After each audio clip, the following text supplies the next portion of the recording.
you're talking about the Trump and how he lures, really. He has this magic power that nobody else has.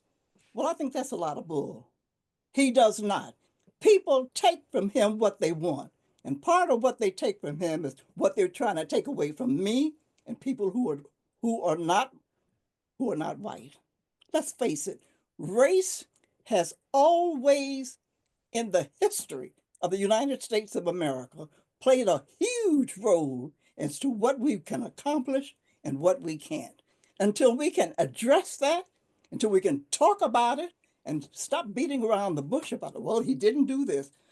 Well, neither did Trump.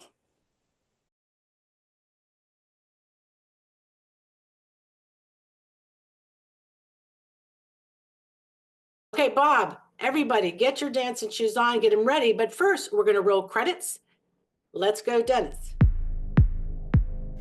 Welcome to the Friday Power Lunch, a weekly show amplifying the voices of the Virginia grassroots. Each week, we provide engaging conversations about politics, culture, and women making change. Produced by the unstoppable women of Network Nova, our motto is, when we vote, we win. The Friday Power Lunch is recorded before a live Zoom audience. Follow us on social media, subscribe to our YouTube channel, and show us some love and become a sponsor through Patreon. The Friday Power Lunch. Badass women getting things done. Think about what's trying to do to me. What's trying to do to me? Think that the man gonna let them be free. You need me, and I need you. Without each other, ain't nothing either can do. Yeah! Think about it, baby. What's trying to do to me? To the bone now. Think about it, baby. Let's go at it. What do you want? I'm starting with y'all. Tell me what you're thinking about. Talk about big thinkers. What y'all thinking about? Well, I think the first thing that I'll just get out of the way, because I think it's so important, is the recognition. Yeah, the recognition about the passing of Cecile Richards. I think that's it's really quite a loss. She's such a fighter, and she'd been for more than 12 years ahead of Planned Parenthood. So, and she just was just all about women, and she just comes from a badass line. Her mother, Ann Richardson, was pretty awesome. So I just wanted to make sure that we just took a moment to just celebrate her because she was a badass. Absolutely. The ultimate. Yes. Yes. The ultimate. So what am I thinking about today? I'm thinking about people like Cecile who give us love and light in the world. Of course, Monday was Martin Luther King Day. We talked about that last week. Focusing on how we can be light and love for each other. I know our friends at Rural Ground Game had a texting campaign. Cova Coalition did their own little texting campaign. We texted 120 of our most dedicated volunteers on Monday to give them a little boost. We're seeing a lot of messaging here in the chat about how it's been a rough week for some people. Just remembering that we are here for each other and that we are very committed to fighting hate with love and fighting darkness with light. And it's very easy to slip into that cynicism. So I think it has been a tough week for a lot of people. People are handling it in lots of different ways. Again, Substack's been fantastic to be able to read about how a lot of other people are dealing with it. But I seek comfort in numbers. I'm a little wonky about that. So I'm happy that we've got our guest today to help us kind of dig in a little bit and, and maybe see some comfort in the numbers. Other people see the numbers and say, well, we saw this coming the whole time, to which I think, well, why the hell didn't you talk about it before? But something. Yeah. No, I think that's why about the details and thinking about it, about the data, the conversations we have week to week are really reflective. We really try to do a good job of trying to bring it to the audience. And I want to say last week that we had the ACLU on. We wanted to talk about what we're facing right now. We saw about 200 executive orders dropped. And we said last week, it's going to be about litigating. ACLU has already dropped filed. Thank you, Dennis. I hear you in my back of my head. Filed some lawsuits about, especially the birthright citizenship and all that. So we know that that's where it's at. Also, who else was on the show last night? We had it was Public Citizen. Public Citizen. What do you want to say about that? Yeah, so Public Citizen was on, and I would certainly encourage you all, if you did not sign up for their emails, sign up for them, because if you want to just get pumped up, they just do not play. And they also file lawsuits right after the doing inauguration practically about the Doja thing. So they are on top of it and they are inspiring and they just kick butt. And so I just think it's really great that everybody finds a lane. I want to go back to a soft lane before I come back to where I am. One of the things that I thought was great, we did talk about the postcards and raising some money in the after chat to do that. And Lindley Thorne, who is wonderful from Rural Ground Game, they were able to send out 13,000 text messages on King Holiday. And she sent to us some of the responses, and people were so thankful. And so sometimes we just forget that we just need to not ask people for money, not ask for anything, but just give them some comfort. And so I was really inspired by that. So I just want you guys to know that as we sort of move from meeting to meeting, that we're really going to try to connect the dots to the things that we do so that we can feel like when we're having these conversations and saying, try this and try that, go try it. And I would also just encourage folks, Catherine and Carrie write a lot on our new Substack. They are really pretty awesome. So we are new out there. Encourage your family and friends. Bring somebody along on a Friday because we talk some good stuff. Yeah, we got some good people on today and some good friends. We're very lucky, for sure about that.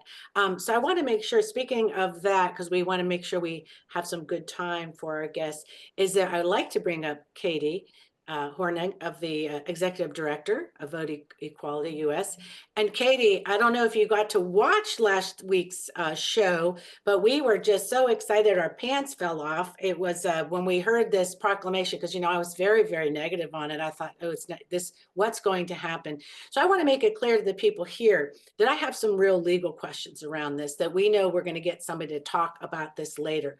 But today I wanted to bring you on and talk about what we can do, the activism advocacy around it you're suggesting. Go right ahead.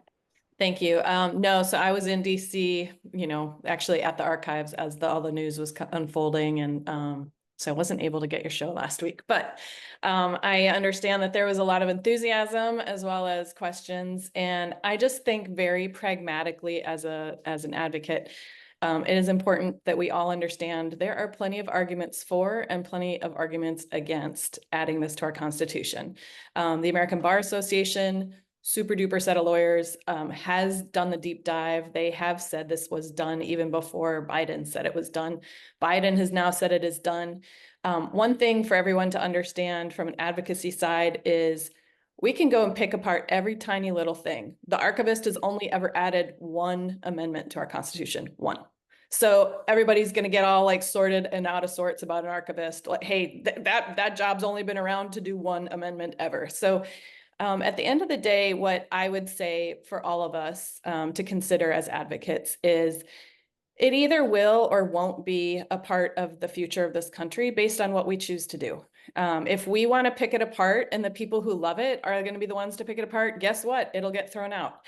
If we celebrate it widely, it gets harder and harder to pull down. So one of the things that we're asking people to do is, whether it's in your home, whether it's in a community center, whether it's with your local high school, on March 8th, it's a Saturday, perfect day for a party. March 8th is International Women's Day. We are now the 169th Constitution to add this. So we have finally joined the rest of the world. And so we should be hosting celebrations across the country that day. And, our little crew here based mostly in Virginia, we're small but mighty. But we're working with a lot of other groups to try and build that swell. Over 143 organizations that signed the letter. So there is an army of equality advocates out there. They have to be given some orders. And the very first thing that we should do is fill buckets. It's a tough time right now, and everyone has a lot of anxiety and a lot of just, yes, what's going on? Yep. So we're saying fill the buckets. Let's have a big party. March 8th is the date. And then the next thing we're going to turn towards is implementation. And we should be talking to law professors. Are you adding this to your curriculum? The people who publish the law school books. Are you adding this to the law school books? The lawyers who file the things. We're asking the government printing office for a new copy of the Constitution. So hitting all those different pieces and just having fun with it and celebrating it while we also work towards implementing it. Well, it makes me laugh because a lot of us that do this work, we're surprised that people don't think it's already in the Constitution. So we'll be like, hey, it's always been there. What are you not paying attention? kind of pulling the say- rug. We're like, You know, hey. I just, we're going to be talking about messaging in this show too with Yeah. the data. And I think that if they can just keep repeating that we have a failing economy and they just keep repeating it Right. until everyone thinks it, why don't we start that strategy? We'll just keep repeating it's law of land, it's law of land, it's law of land. And Right. then it's just the law of the land. That's kind of how Well, things work these days. And just it keep repeating is, it. and it should be. I mean, honestly, an originalist interpretation, this has met all the constitutional requirements. So if you want to say that you're an originalist court, go ahead and be thorough and say, okay, looking at the Article 5, this has met all those requirements. Yeah. So, and then one other note, the Yes. president announcing this amendment is actually very old school. The president, I believe it was Adams, announced the 11th Amendment 3 years after it had been, should have gone into reality. And President Biden making this announcement in January of this year, there's a 2-year waiting clause on the ERA, which that would have been 2022, which means it was a 3-year announcement on this amendment as well. So it's really kind of a throwback to say, hey, Yeah. this archivist who's only ever done one, and the president is going to have to do her job for her. And oh, wait, by the way, this is being done pretty much the exact same way that the 11th Amendment was done. So there, like I said, there are plenty of arguments on both sides, but what it really needs to happen is it needs to be out in the court of general opinion where it is very popular. Right. And that is up to all of us to make sure that everyone else knows about it and that we're celebrating that we have finally modernized our Constitution and fixed the equality gap. I love it. And I am a size 6. I am a size 6. I am enough. I can see it. I know. No, I'm teasing you. I want to say and call it out here. Your work, these years, relentless leader down there. I saw you every day, and I know you said you got a little bit lonely. And I just want to thank you for your time and effort in that. And I think you deserve some clicks here. And Katie, keep in touch. And I hope we can get the lawyer side of it on it, because I do have some questions. So Thank you, Katie. All right. So I am saying that with so much going on, I think getting into the data and the details, ladies, this will be really good today. And I wondered does anybody know if Tom came in the room yet? Oh, yay. Is he here? Yeah, I'm here. Yeah. Okay. Wow. I don't know if you got to hear us dancing while you were in your meeting. Not sure, Tom. How are you? I'm good. I did listen to I watched the dance video preemptively, so I would be on the same energy level, or at least I tried. I know, and energy level is important. So I'm going to let Fennell take this and introduce you. And thank you so much for being here. Thank you. Guys, I am so happy I'm the one who gets to talk to Tom today. He is the CEO of Terra Group and a senior advisor for TargetSmart. One of the things that you have to do as we're sort of digesting all this information, it has to be somebody that you trust. And we trust Tom. And even with his fresh new haircut, we trust Tom. So I'm going to get serious because I have been dying to have this conversation, and you're so gracious to always accommodate us when we're trying to really get smarter and be big thinkers.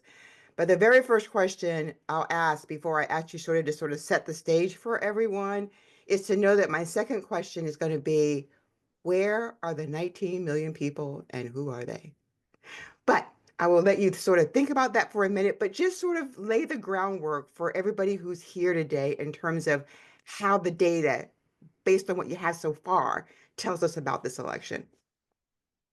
Yeah, well, first of all, thank you for having me here. It's good to be here with y'all. I've always found it at least somewhat therapeutic to be with this group, especially after tough times. And I'm grateful to have had the opportunity to join this group several times. So it's good to be here at the end of this trying week to be able to talk about the data. So yeah, we have lots of data now. One of the challenges that we have around elections is the speed at which we can understand what happened in the election versus the speed at which we desire to know what happened are two very different velocities. And so what we've seen is, the election happened. There were some immediate levels of shock, and then some immediate theories about what happened. And there's a lot of what we've been hearing since then, where we talk about this state swung this way, this state swung that way, these voters swung this way, these voters swung that way. And we'll talk about that as we get into this question of the 19 million voters. But to really know, what we need to do is get all the data of who actually voted. And that takes time. Different states work at different cadences. We're finally at the point, literally as of this morning, where we now have the turnout data for all of the battleground states and for most of the 50 states plus the District of Columbia.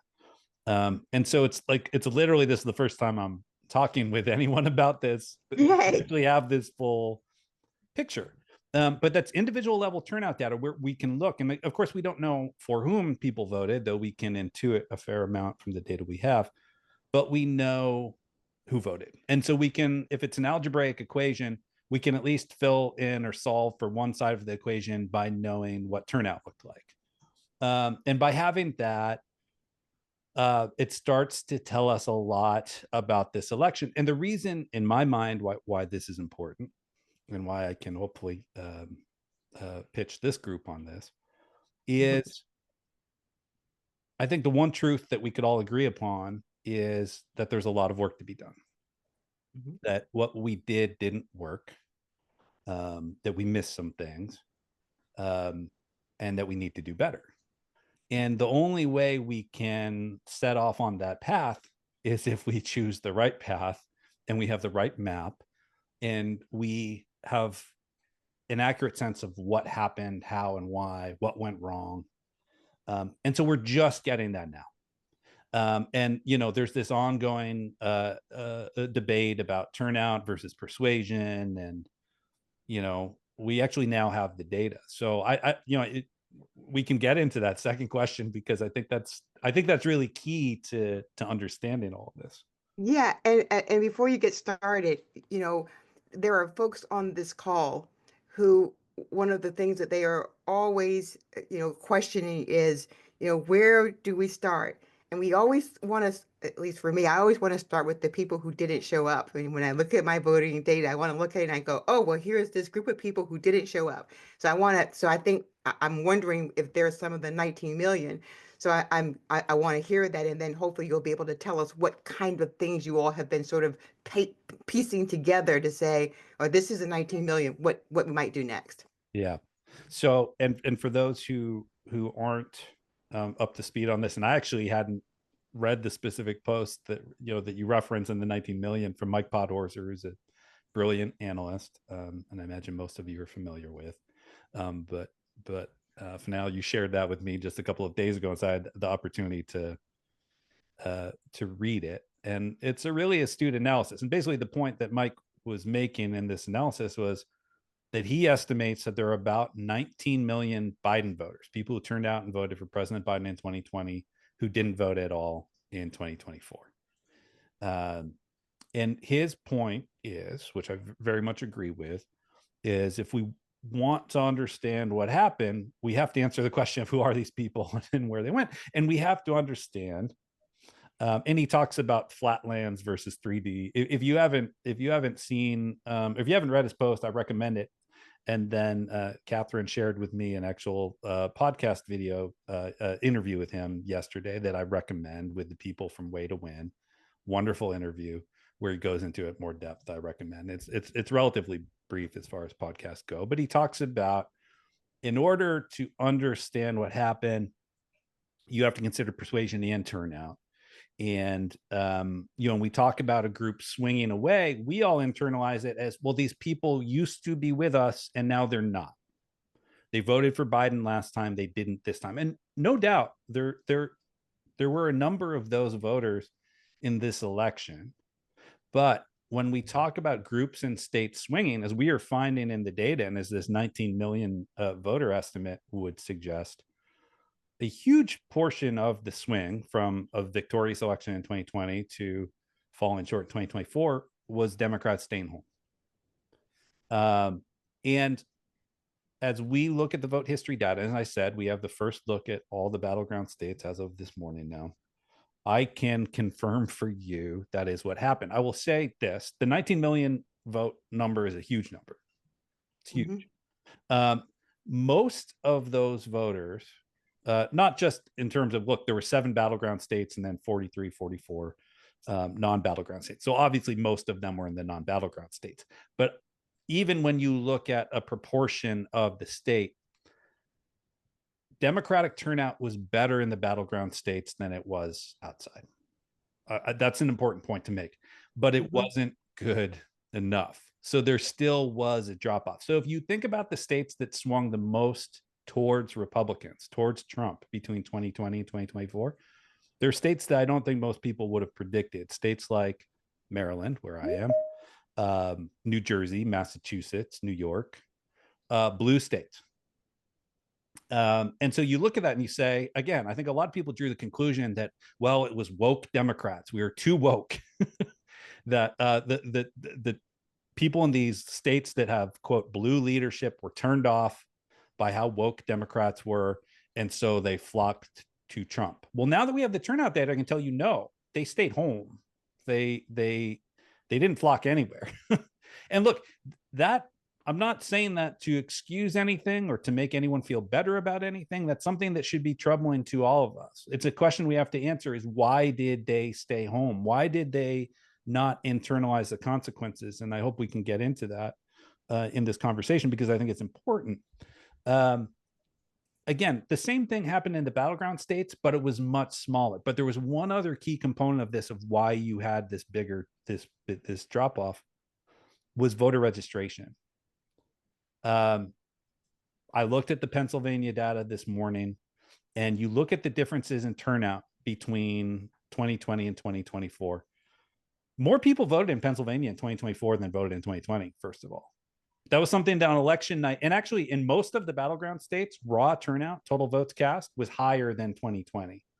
Turnout as a percent of eligible population didn't quite keep up. So overall turnout in Pennsylvania was down by a fraction of a percent relative to 2020 when you look at registered voters. So Tom, let me just ask a really quick question, because I know this is probably is bugging Catherine. And that is all of the stuff that Elon Musk was doing in terms of getting people to come up. Do you think that had any impact on what you're saying now about, registration and people turning out? Maybe, maybe, and in the margins. But when you look at it, it wasn't just, Elon Musk engaged in the last few months in Pennsylvania. But when you look at the long tail, Democratic registration actually dropped in Pennsylvania over the 4-year period from 2020 to 24 by about 140,000, dropped 140,000 fewer Democrats. Republican registration increased by almost 200,000. And so, yes, Elon Musk was registering voters. He was paying people off with this $1 million bounty or whatever. So that appears to have had an effect.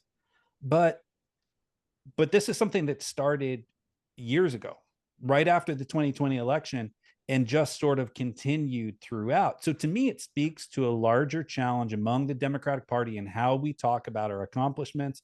And that, I will say this, I think President Biden was an incredibly good and successful president. And I do believe that history will smile upon his presidency for the accomplishments that he had, which were many, especially given the partisanship and the narrowly divided Congress while he was president.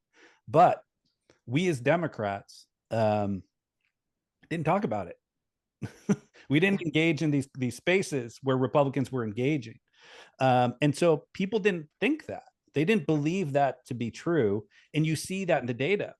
Here's another sort of challenging of conventional wisdom that I'll throw out there that's apparent in the data.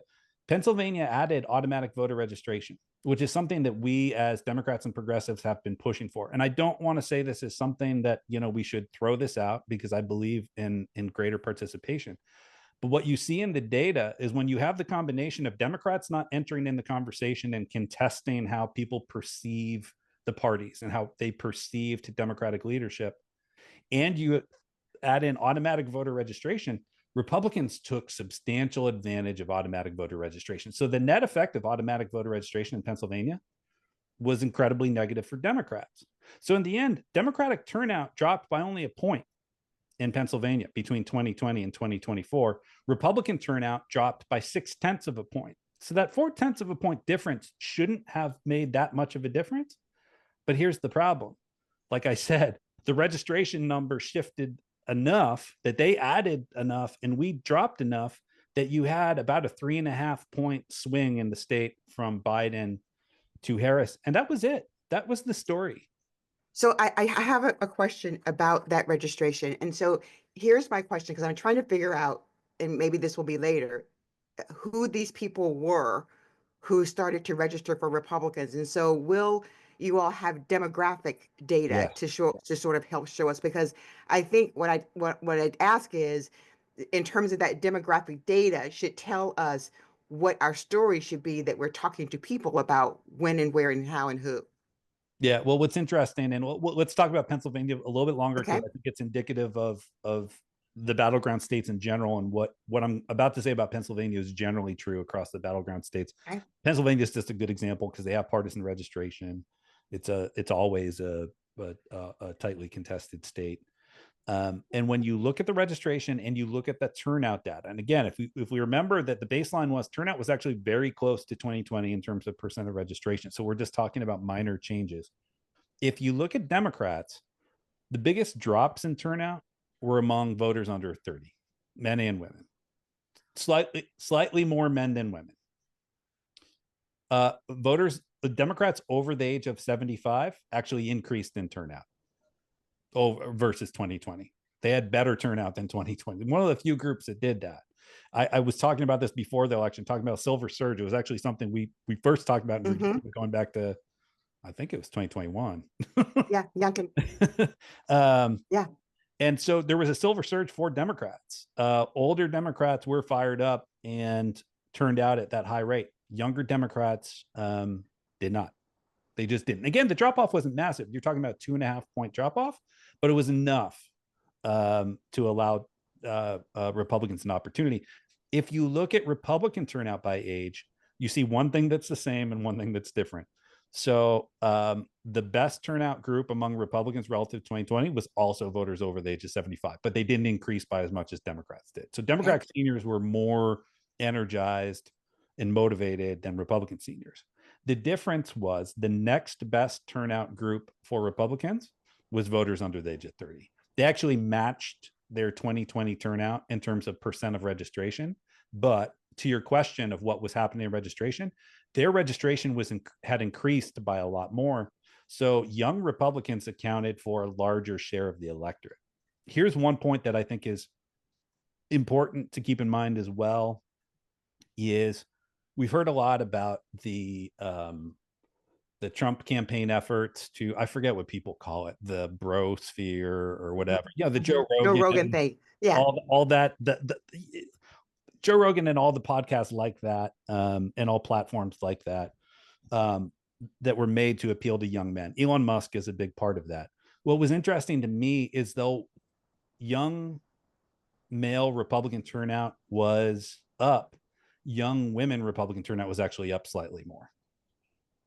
I don't know to what we can attribute that, but that's the thing. When we do this type of analysis, it's not going to give us all the answers. It's going to point us in some directions. It's going to strike down some of the myths that we believe to be true in the immediate aftermath of the election. And then it's going to set us off on different paths. For me, I think we need to better understand that. You know, these young Democrats who stayed home, I think there are a lot of obvious answers that we could slot in to say this is why. But there's more research to actually dig into that. I think let's bring more data into that equation. And why were these younger voters registering Republican? And why did younger Republican women turn out at an even higher rate, even in the aftermath of Dobbs? And again, I have some theories about that, but I don't think it's worth getting into that here. Well, we probably want to hear them, but that's okay. We'll let you slide on that. And so we've got a few minutes left, and I don't know if you're going to be able to stay for any of the after chat or not. But what I'd love is, so we're all sort of feeling, I'm not rudderless, because I feel like the places that you're pointing us to sort of look for guidance and answers are right. And I feel like what you're telling us now, and based on the data that we'll get, is that you're a trusted source for us to sort of help us understand, as grassroots people, we have the ability to pivot a lot faster. So when you sort of think about next steps, and you're talking to a grassroots group who have the ability to pivot where we can, what would be some things that you say, these are the first things you ought to think about in terms of how you move forward? Yeah. Well, I think number one, I've believed in this before. I've seen this data. It's something I believe for a long time, and this data just reaffirms for me. The grassroots always has been and continues to be the way back. It's the way we win, right? It's having organizing in communities where people are hearing from trusted messengers who they know, or at least they have some level of trust because they share something in common with them. And so the grassroots are incredibly important. I think we need to keep in mind here as we think about the Trump presidency and what he's doing, it has been framed as this great historic victory. And when I look at the data, there wasn't, again, let's keep in mind, turnout overall dropped relative to 2020. He won by just having fewer of his people stay home, but Republican turnout dropped relative to 2020. Both sides turnout dropped. People were not happy with either party for various reasons. They weren't.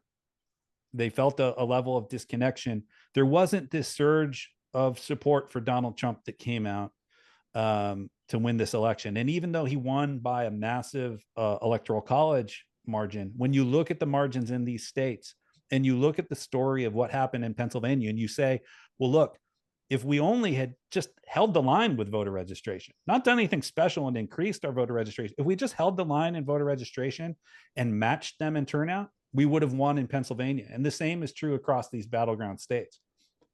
The grassroots does that. We need to invest in it more.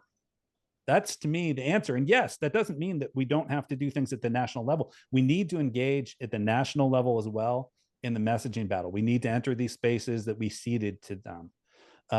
We need to enter in these conversations and engage in these conversations. When you look at the post-election polling data, not just exit polls, but things like the Navigator survey, which I think, if you haven't heard about that already, I think that's coming up. And it's coming out. Awesome. Well, that's the good tease for that, because there's such great data in there. You see all of this come out in terms of that people just, what they believe to be true about the parties really drove what happened. And we assumed that people would remember that Trump was a bad president who did bad things. But most Americans don't pay attention at the level we do. And there is this sort of normalcy bias where we just want to believe that things are okay. And he was an avatar for change in the end for a lot of people. That's all, where they just said, look, I don't like how things are now. He's gonna shake things up. Maybe it'll be better, maybe it'll be worse, but I feel like I need things to change.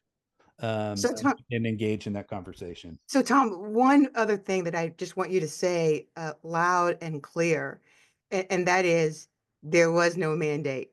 And I think that the media sort of right away sort of jumped into that narrative, but it's the one thing I try to say over and over and over again, because that what should give people the courage that they need to do the work we need, because they're thinking that they have all these people who are supporting these horrible, executive orders, and there's no mandate. So can you just talk about that for just a second before Carrie comes on? And I think that's absolutely right. Just in terms of the electoral landscape and what it would have taken to swing this election one way or another, this was not a landslide victory. It's not a mandate. And I want to reinforce this again and again and again, as we think about the solutions and we talk about these groups that swung. I didn't talk about Latino voters, but even when we look at turnout from Latino voters as a whole did swing very much to Republicans. A lot of what drove that was Latino Democrats stayed home, and Latino Republicans had the biggest increases in turnout of any groups. And so again, that's not, to me, speaking of a mandate for President Trump, it's a mandate for us as Democrats to figure out how do we engage these voters who voted for us last time to come back out. And again, I think that takes you down a very different path than some Democrats are going, where they're saying we've got to go towards Trump and the Republicans. We've got to work with him because he has this mandate. It's not there. The mandate is in re-engaging that base and bringing them back out. It doesn't mean that we can't do the persuasion work as well. We have to do both, and we can, and that's how we win. But we're all talking about the persuasion work. I think a lot of us are forgetting about the engagement work that the turnout work. Yeah, so I'm not talking about persuasion work. Go ahead, Catherine. Give me one. I am so excited. I mean, just to listen to, and it's the important part of this and the piece is what we do with it, right? And they're asking the right questions. And you told a really great story, because what we see is elected people just making sometimes the wrong decisions, looking at just 55% turned out. They're looking at the flat, like we talk about just the numbers. Flatland. who flatlined, who voted, who didn't. And you told a great story about somebody who elected person that was like, maybe I need to go with the Republican, and you really pointed that out. We are also having problem with some of our Democrats we elected voting for this bad immigration bill because they're just like, oh, I need to get reelected. Can you affirm, I mean, tell us, that's really important for us to know, that that's not the story in these numbers. Yeah, I mean, again, I'll use Pennsylvania, but Arizona is a great example of this as well. I wrote something about this on my Substack. I appreciate y'all sharing my Substack in your email, by the way, announcing this. Y'all can look at that. I don't write there a lot, but every couple of weeks I'll write something. I wrote something about Arizona, but in Pennsylvania, we'll see this. And I'm not calling out Senator Fetterman specifically for this, but I don't mean to call him out. I think he's done a lot of good things, but we've seen where he has made some more conservative statements lately. And I think a lot of people said, well, look, Pennsylvania's swamped. Therefore, he has to, if he's thinking about reelection, he has to move in that direction. And now that we have the Pennsylvania data, we know, well, the reason that Pennsylvania swung is because Dems stayed home. And so I think if you look at that in that context, Catherine, you'd say, well, is that really the smartest move for him politically? Like, is what he is doing going to fire up those Democrats who stayed home, those young Democrats who decided they didn't want to participate? Are they going to look at this and say, okay, now I see myself as a Democrat and I'm going to vote? I don't think so. Nope. And so again, and I don't, I hesitate to name him, but I think it's a helpful example in terms of what Democrats are facing. And Catherine, to your point, how people are maybe misreading this, and we reading need it to be a little bit smarter about it. Yeah, and because I feel like if we want to win the House in 2 years, we have a lot of people dissatisfied about what they're reading the numbers wrong. I want to hand it to Carrie because I would like us to get Brian in the room and maybe have a second where we're to introduce you to Brian Rolling. So Carrie, I'm going to hand it over to you. Tom, if you have a few minutes to stay. Sure. Tom, I'm so glad you mentioned that Navigator survey because I read Brian Rolling's Substack where he really unpacked that Navigator survey. This is Brian. He is the author and co-founder of MurMur, and he writes a Substack. So say hello. Yeah, and I actually, Brian, they shared your Substack with me, and I read, which I think is why it was front of mind. I love what you've done, so I'm looking forward. That is beyond flattering because I've stolen from your Twitter feed multiple times in Substack. So thank you. Bringing people together. That's what the grassroots are all about. That's what we always say. It's good to meet you. Well, Brian, Likewise. Yeah, great. So yeah, the two of you kind of, working from the same playbook here. I just love that Tom got into the data. Brian has been focusing on more of the messaging and understanding some of this because he's in that media space. So welcome, Brian. Hello, thank you for having me. It's fun to be here. Great. So as I mentioned before, you're founder and chief video officer, which I love that title for MurMur. Made and up title, Impact. but I like it. Perfect. We're not big fans of hierarchies, but we all have different titles, so you can't really tell who's in charge. The way it Smart. works. So anyway, welcome. And I'm so glad that Tom mentioned that Navigator survey because this is just so right on time coming after Tom, because the article that really resonated with me was why a progressive media ecosystem is not enough to defend MAGA. And that was your article in the Substack. So I really can't wait for you to unpack that. But before we get started, I would be remiss to not point out a fact that your mom is a real badass. And I grew up in the South. Where I live, everyone asks me, who's your father? But you, in this case, of course, we're Friday Power Lunch. We're badass women. So I'm going to ask you, Brian, who is your mother?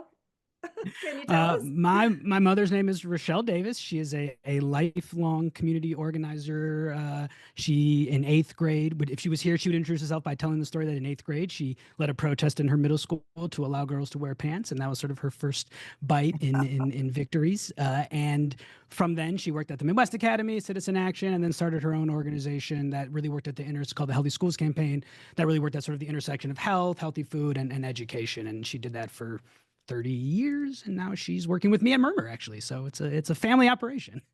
That's fantastic. Well, she was a good mom. She raised you right. I think so, article, hopefully.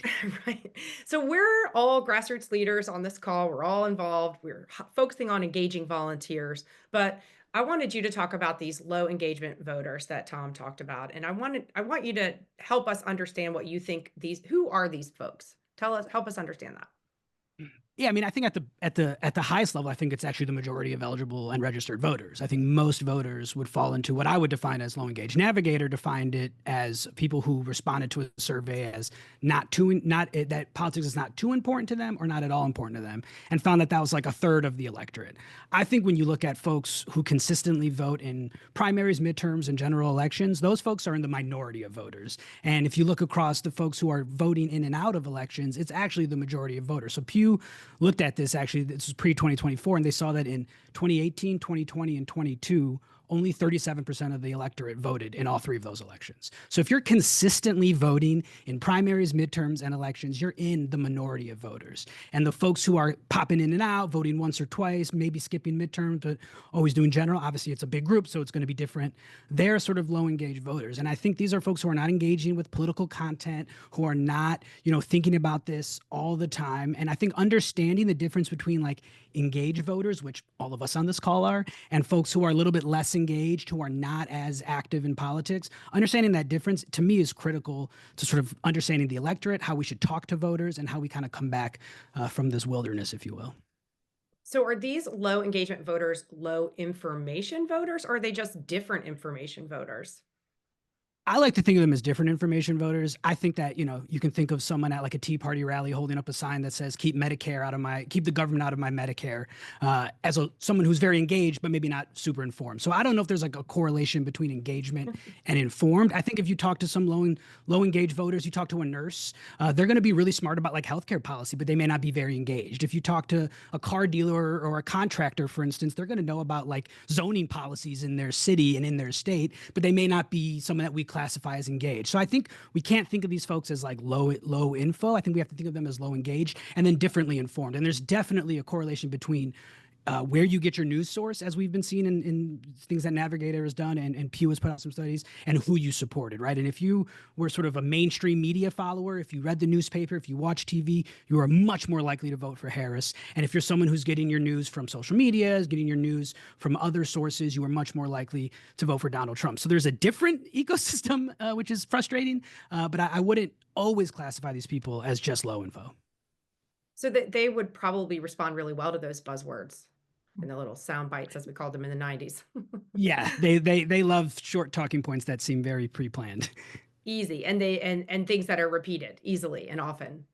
Yeah. Yes, I mean, I think I think people, I think a lot of I'm heavily involved in people like under 40 and sort of the millennial Gen Z vote. And I've studied, I think a lot about that, and I work a lot on those issues. And like, if you're someone who's not engaged, not seeking out political podcasts, not reading political Substacks, not, turning on the news, you're learning about the world through an algorithm, and it's just popping in and out. And it's little sound bites here and there through your Twitter feed, through TikTok, through YouTube. Maybe you're listening to a podcast that talks a little bit about, cancel culture. You're like, oh, that's interesting. So you're getting just like little bits of things from people and learning about the world from places that are apolitical. And so what seeps into those worlds is really important for us to understand, and how we seep into those worlds is really important. And I think certainly Trump and the MAGA sphere has done a much better job getting outside their right-wing media ecosystem to find voters, specifically young men, on places that are not political in nature, but have become political. So I think a lot about like Theo Von and Andrew Schultz and like these comedian podcasts. The right wing saw very early that comedian podcasts had a big male following, an apolitical or non-political following, but were turned on or sort of engaging on cancel culture. And so they talked to folks about cancel culture. They talked about all of these things that, I don't particularly find to be super compelling or real, but it connected, and that was their inroad with that audience, and they did a lot better with young men in the last election. I think they made connections over a 4-8 year span with these sort of non-political entities that have become political. Joe Rogan's probably the greatest example of that, but there's a lot of other examples, I think, that the right wing has courted. And I think the idea that progressive media is not enough. It's not enough for us to just build a bigger bubble. We need to like get outside, and we need to figure out how can we connect with the influencers, with the podcasts, with just regular people who are not going to come to the new podcast, who don't want to listen to the left-wing Joe Rogan, right? But there are places that we can connect them. I think Kamala Harris on Call Her Daddy was like a great example of that, right? That's a non-political entity, but the host of that was very sort of worked up around abortion rights, and Kamala Harris went on her podcast and talked to her. But it can't be a campaign strategy. It has to be a long-term communication strategy that we're doing every single day that then any campaign can adopt. It seems like, we studied in undergrad, like the pull versus the push, right? And those apolitical things are more like a pull strategy. And as I asked you before, your website and your projects, your video projects, if people go out and visit the MurMur Impact, the website, you'll see that you do target Gen Zs, but I am certain that Gen Zs are not hanging out on Substack. That's the impression I get. I've been watching some video podcasts on Substack, and I'm not going to name names, but they're thinking that they're, creating this, media empire, and it's just dry, older white people. And it's just not, I just don't see that as coming across well to the Gen Z. I just don't see them on the Substack space.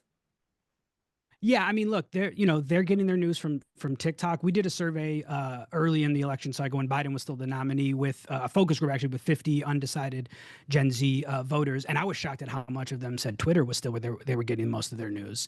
And so they're living, and myself, I'm an older millennial, but I live in an ecosystem of algorithms, swipes, small little bites, and then maybe I'll go down a rabbit hole to learn more if my interest is piqued. But it's coming very fast, very frequent, and in small increments, and they're not necessarily seeking out information. So a platform like Substack, where you go to, you subscribe, you sort of opt in, is they're less likely, I think, to be there just by what their information habits are. And I think that this group, we're all activists here, and this group's going to really have to relearn some things to try to be effective. I also wanted to go back to something that you said in your article about this 4% that you had interpreted this discussion with the Navigator survey about people who disapproved of Trump yet voted for him anyway. And it was about a 4% number that I saw. Can you tell us a little bit about that and why you think that might be ripe for us to make a difference? Yeah, I mean, I think generally speaking, even bigger than just that sort of discrepancy, like low engaged voters, they're hard to reach, but I think they're more persuadable. They're going to be a little bit less sort of rigid in their partisanship. And, at that Navigator survey had Trump won the people who said not at all important to them by 6 points, and 60% of them disapprove of him personally. So there's an enormous group of people that don't like Donald Trump and voted for him. That's where we come back, right? And I think the 4% number was looking at his approval rating coming out of exit polls, which, we can put as much weight into exit polls as we want, having him about 45%, and he won 49% of the vote. So that 4% of the total electorate, but even in less engaged, it becomes bigger, where there's folks who don't approve of Donald Trump personally. They may have some rose-colored glasses on his last presidency, but that's where we come back, right? These folks want lower gas prices, lower groceries, more affordable housing. Trump's not going to deliver on those things. I think we feel pretty confident about that. Our job is to make sure people know that. My question is not, is Trump going to deliver for voters? My question is, can we have a shared reality where we understand that he didn't? And I think that's my biggest concern, that in 2 years, in 4 years, we're going to be at a place where it's like he didn't do any of these deliveries, but we're so fragmented, we're just talking to each other, and we're not reaching the right people, and they don't know that. And that is my biggest fear. Right. We do not have a shared reality. 100%. We do not have a shared reality. And that came across loud and clear when I saw, after the Republicans lost last time, they said, well, we need to improve our messaging to Blacks and minorities. And I'm thinking, how about you just stop taking their rights away? You can't message over that. Well, guess what, friends? You can message over that because they just won. And I can't understand it. Yeah. It's crazy. So we're really happy to have you on. I hope you can stay for the after chat. Because I do want to turn it back. I just want to mention that this is Brian Rolling, and he is the Chief Video Officer and founder for MurMur Impact, the website, and his Substack is MurMurs Impact. And we've really enjoyed, MurMur Substack rather, and we've really enjoyed talking with you today. I bet you that, Brian. Thanks so much. Wait, don't go away yet. Don't, Laura, keep him here, because I think Fennell probably has something to say. I know I do. Yeah, listen, I agree with all the data, and I think one thing that I just think that sometimes, and I know if Miss Margaret is listening, if she's here today, she would be saying this too. Let's not forget that misogyny is colorblind, and that race had a lot to do with this election too. And so I think when we're thinking about some of the swings and some of the things that happen, we cannot forget that impact. And we do have to think strategically about how we make sure that we bring the right coalitions together and that we're talking about it in the right way. So Well, I just think remember that we thought these Gen Z kids, I've said it myself. Yeah. I believe that we thought they were kind of post-racial at this point, and that they had been moving on to some of the sexual identity that just being a mom of this generation, I can tell you that that is their identity discussion. And I was just so surprised. I feel like I'm that post-Obama moment again. Like, can't believe they all hate us so much. But I'm really just surprised, given what the way I've raised my children, and what I hear their friends talk about, that the racism was that over with that generation. It's just shocking to me. Let Brian. I know Brian has a comment. Go ahead, Brian. I was just gonna say, I think to that point, like there is certainly a section of Gen Z that is extremely progressive, extremely active, extremely activated, and is doing some like amazing work. We also have to remember that there's a large chunk of Gen Z that grew up isolated, learning on Zoom, stay at home, had key developmental years taken from them because of COVID, grew up with, school shooting drills. When I grew up, we had tornado drills, right? They are entering a world where they're not going to be able to afford rent, forget buying a house. They are entering a world where, average household income is going down. So like there's a lot sort of pressuring on them. And that may be true about every generation when they hit that age, but like, I think among Gen Z, so there's a lot of like, anger towards institutions, anger towards the status quo. And then I think that isolation can create that misogyny, creates that racism, and they become radicalized on YouTube, on Twitter, and all these other places. And so that's happening. Yes. Yeah, I know we're going to have to go to the after chat, but I do want to say something that I think is important to say, because I hear you, Brian, but it also just sometimes it just gets on my nerves because I just say, well, yeah, that's just like being Black. Okay, so let's move on. But because you see what I'm saying here? It's like, oh my goodness, they just feel so bad. Well, that's what we grew up with. That's what people are still experiencing right now because of race. And I think this whole the conversation that Republicans have around diversity is exactly that. And if you just look at the audience who are the people at Trump rallies, they're young women, they're young men.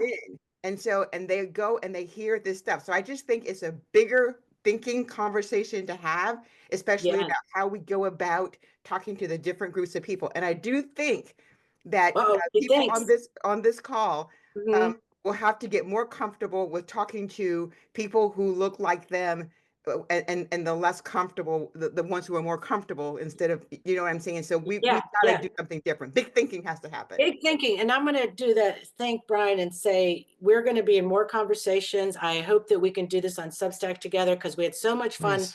We're not done. It's going to be constant because there's so much to talk about. Even with this, we see Tom's number showing exactly what you're talking about, right? 30 and under, less engaged, stay at home. We have some issues and a lot to do with the way society is. Thank you. We're going to wrap up and we'll be back in the after chat. So hold on, buckle in, everybody. Get your buckles on. Okay. Wow, what a show. And I'm going to say you heard it here first. Right? We're the top of the news now. We're top of the news because also there are some great questions coming up in the chat for the after chat. So I'm taking note of them. So really good question. And let's make sure we stick with also the after chat. I'm going to wrap up here and say that we have so much to talk about. So eye-opening movements, make sure you follow us on Substack. I think that you can see that our work is really valuable and important. So if you're a patron today, be proud of yourself. Thank you so much. I mean, I am serious. You don't know how much that means to us when we have your support. Share our Substack, follow us on all our YouTube stuff. So thank you. And next week, more awesome. Steve Phillip is going to be here, author of Democracy in Color. And also we have a new friend joining us that we also met on Substack, Kristen Miller, author of Watch Your Back. And a lot of her stuff is focusing on women and girls and making sure that we do the research, we get the information out, especially about reproductive rights, violence against women, and sex-based discrimination.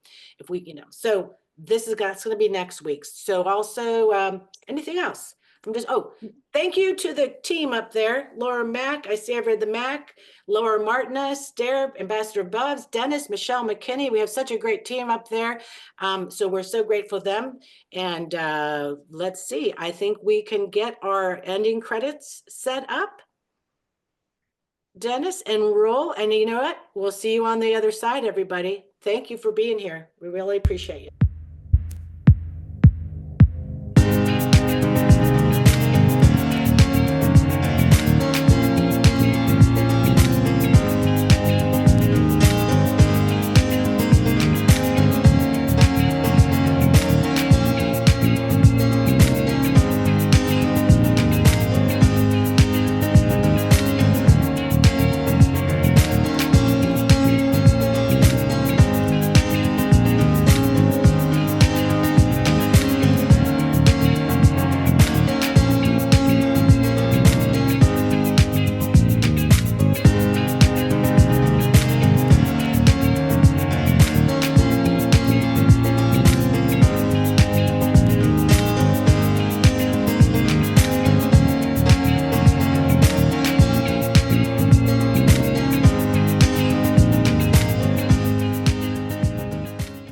See you next Friday. We'll have Steve Phillips here, Democracy in Color, and Kirsten Miller from Watch Your Backpack. See you then.